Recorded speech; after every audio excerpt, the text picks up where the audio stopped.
translated by by administrative assistant and all the labor involved with that. One thing that has been proposed is in-class bubble, Scantron, and then if you can coerce them to go to the website to do the comments. Right.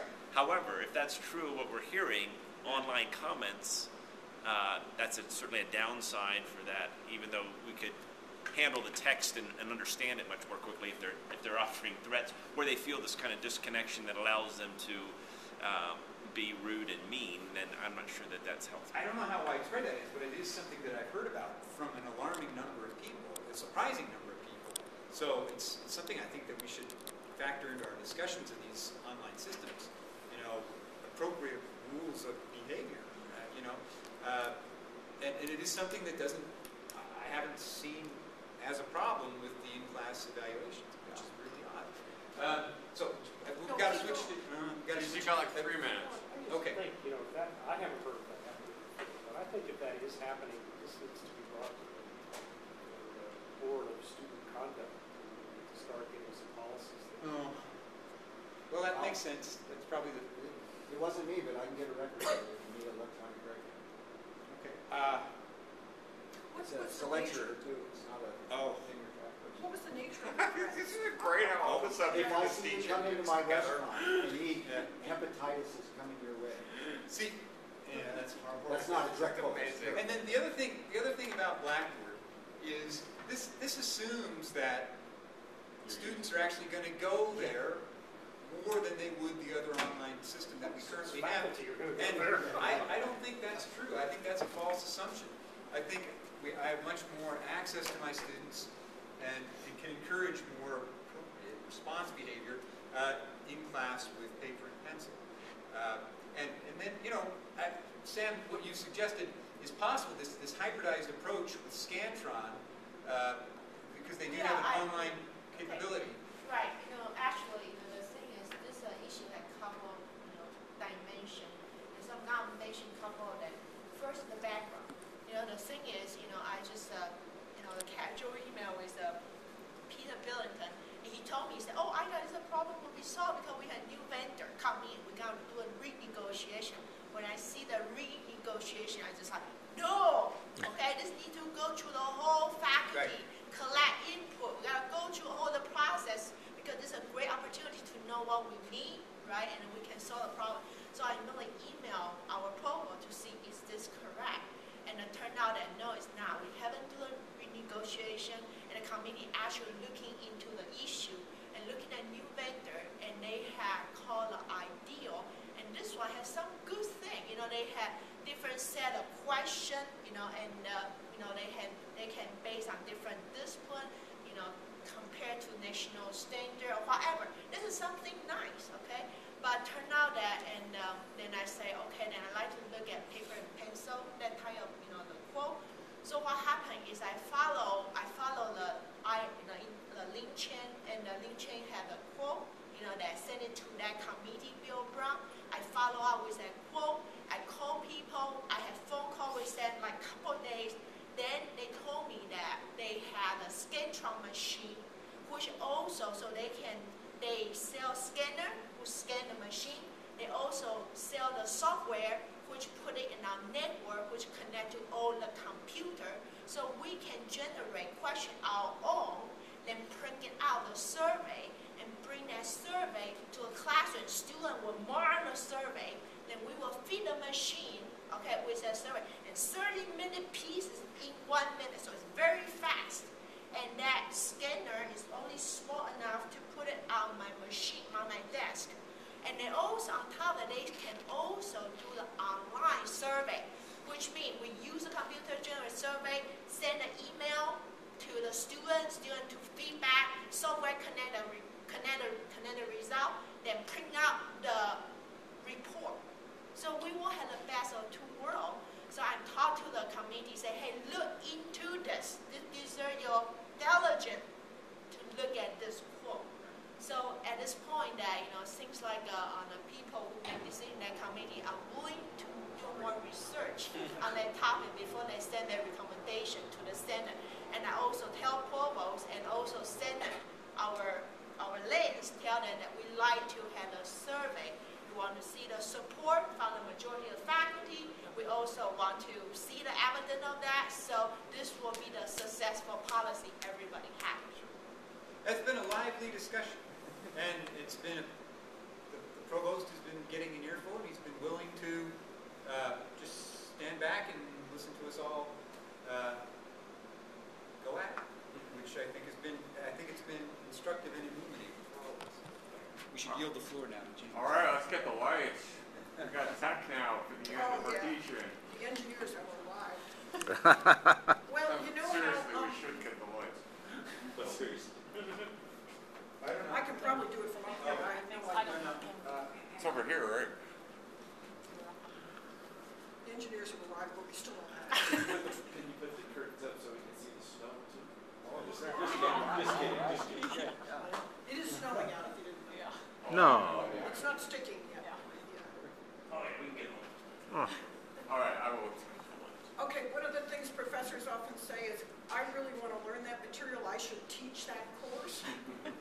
Okay, so this is a teach-in, and it was a learn-in for me, so there's going to be some places in here where I go, I couldn't quite figure that out. Okay, so you'll help me on this. I'm going to talk first about COF, which is the Colorado Opportunity Fund. Probably most of you know roughly what that is. I'm going to be rough about what it is, and then talk about what has become known as the completion agenda. The College Opportunity Trust Fund in Colorado, you can lead.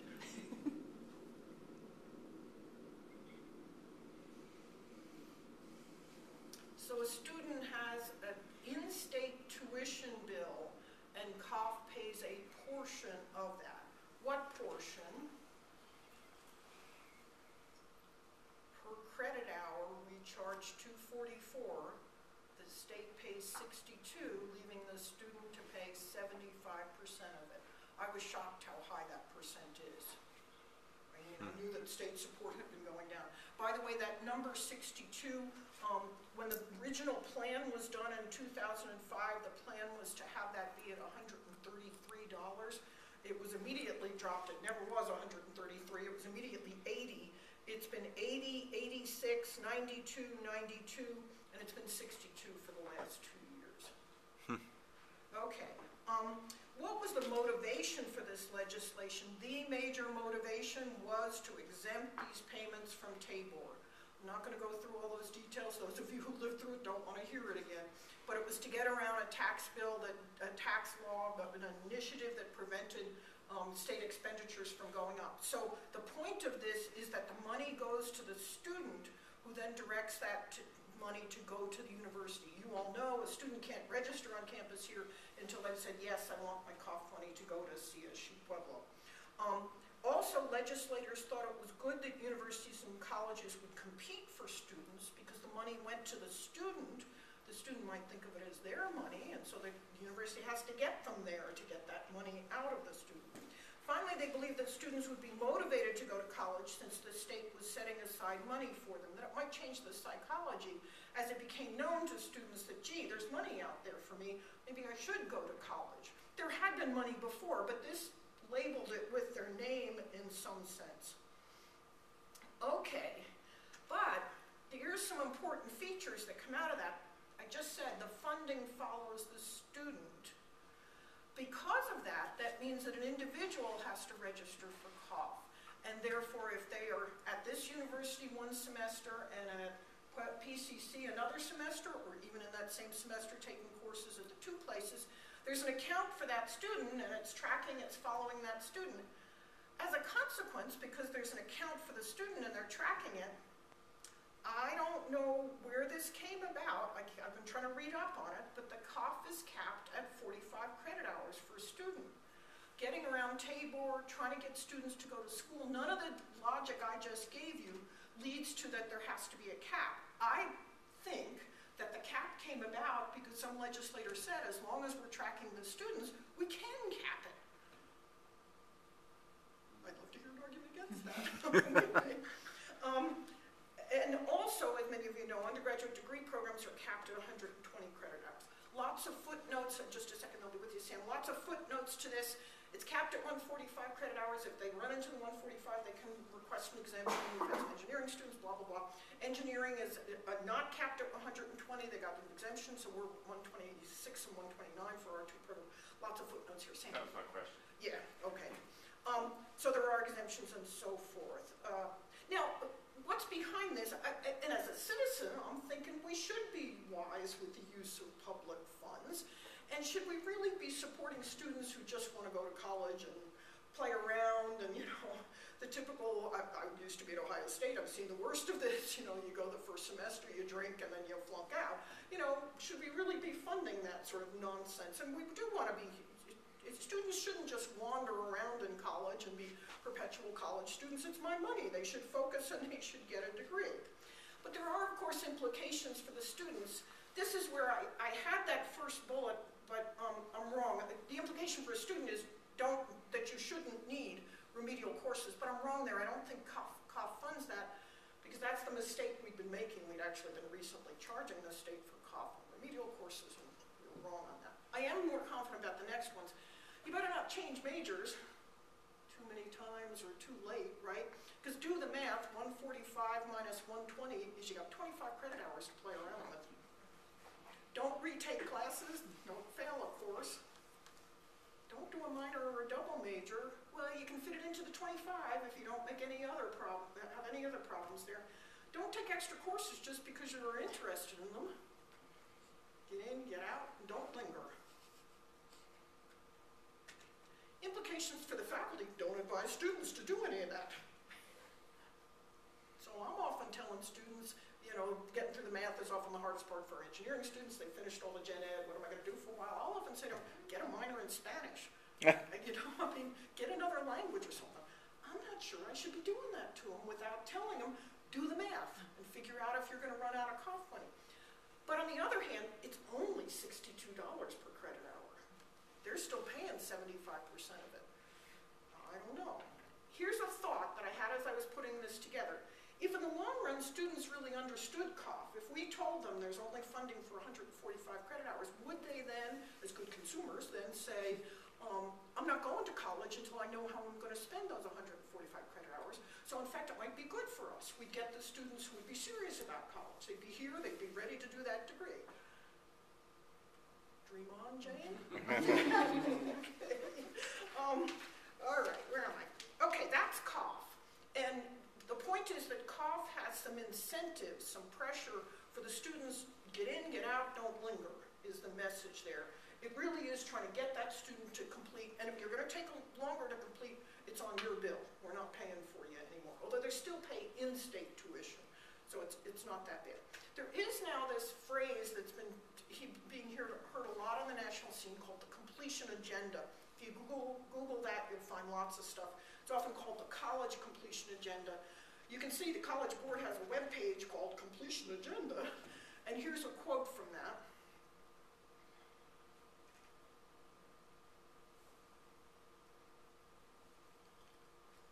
Okay, here's another one.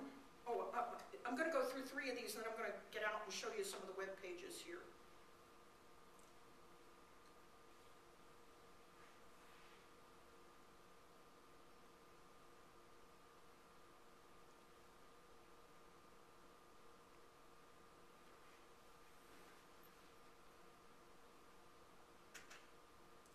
It came from President Obama. And he's been talking about it for quite a few years here.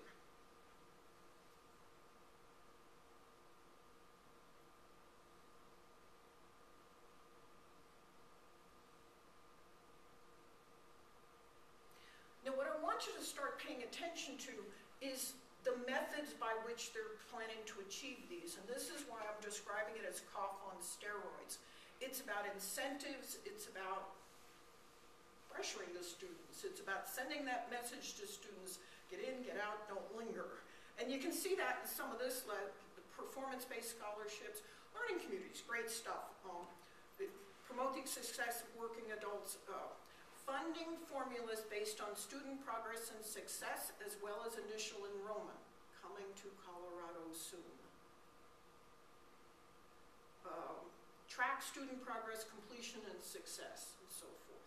Let me get out of this for a second, and I've got some of these web pages up here. There's the White House one. This is the College Board one, and the quote I gave you is this goal that's right here. Colorado is currently at 40%, I think is what that's showing. I'm a little confused right there, but this is one from the Gates Foundation that's pretty interesting. Let me see if I can make this bigger for you. Jane, if I understand correctly, our 40% is actually inflated by people who move into the state. Is that correct? From your understanding? Oh, Or is that only? no, that's a is that completion native? number. You're talking about the Colorado paradox, which is a very important point. We are very low in the percent of our high school students who want to college, but we are very high in the percent of adults who have a college degree, because rich well-educated people move here and then vote against funding the education for other people. I think it's a which might mean you want to. Okay, now where am I? This is the Gates Foundation.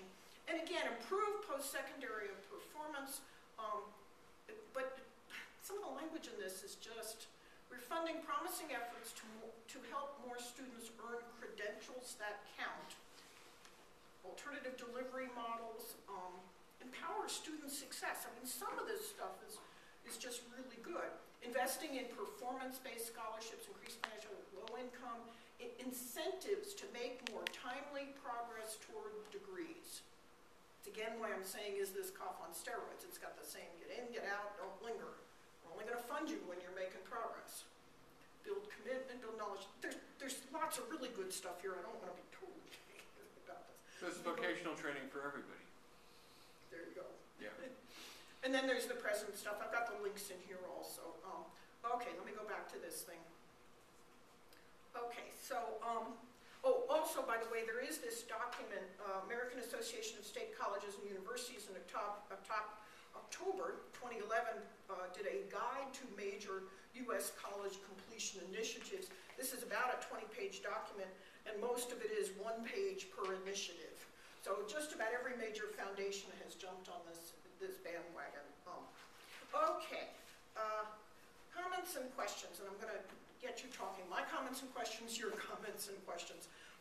This is, in fact, this is my last slide. These goals are great. Why does it make me nervous? And here's some of the bullet points about why. The focus is on making U.S.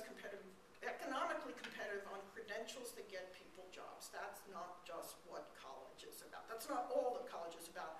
I'm an engineering professor saying that. I am very careful, and all my faculty, when we talk to our engineering students and we talk about general education, we say things like, you're not just going to be an engineer, you're going to be a citizen, you're going to be an educated person, you're going to be a college graduate. It's not just about getting a job. The focus has been on community colleges, and a lot of what President Obama has been talking about is definitely about community colleges, contrary to the way Rick Santorum was talking about it. Completion includes completion of a certificate. Okay? Some of the strategies revolve around incentives, and that just makes me squirm. Just, I don't know, we're not rats in a maze, and I don't think students are either. The word success, I think, has been replaced by completion. It's not a success agenda, it's a completion agenda, and that makes me uncomfortable. What happened to academic excellence, scholarship, contemplation, education, for God's sakes? What happened to assessment and standards? There's no discussion here of rigor, right? And then I am, always suspicious. This is some corporation or nonprofit, in one case I've located, somebody's making money off of this stuff. They want to sell us things. They want to sell us things to attract students. They want to sell us things to help students be successful. They want us to do more online, and they'll sell us stuff to do that. Heaven forbid you actually stand there and teach. And then finally, the future will include funding of universities based on completion of students, not on enrollments. It's coming to Colorado very soon. Other people have said my bottom line down there, and I think it's a really good one: access, academic rigor, timely completion, pick any two. Sam? I used to have a prof in teaching communication or media production said time, money, quality, pick any two. I mean, Yeah, engineers say the same thing. Yeah. Absolutely. But in deference to my colleagues at HSB, I mean, this is the logical outgrowth of thinking of education as a business.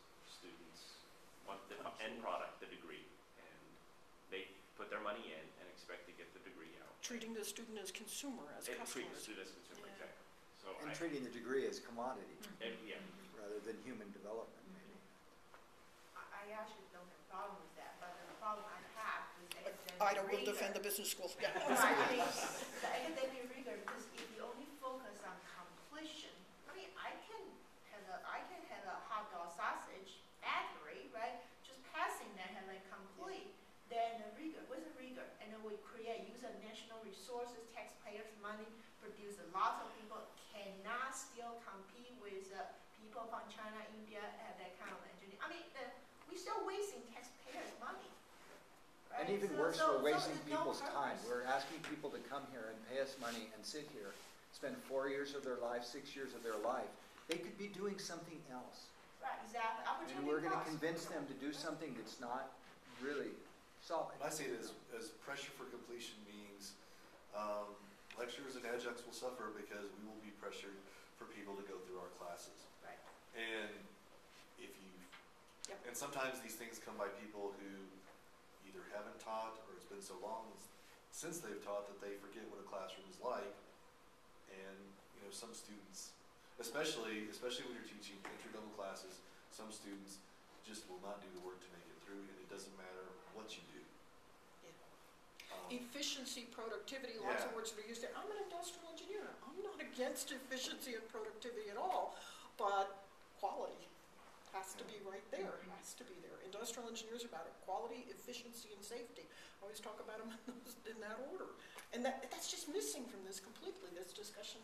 There's no quality. It's not even part of the discussion. And also with the way we taking care of that student evaluation number only. So what does that mean? Like that will make our institution, the quality go even further down, faster.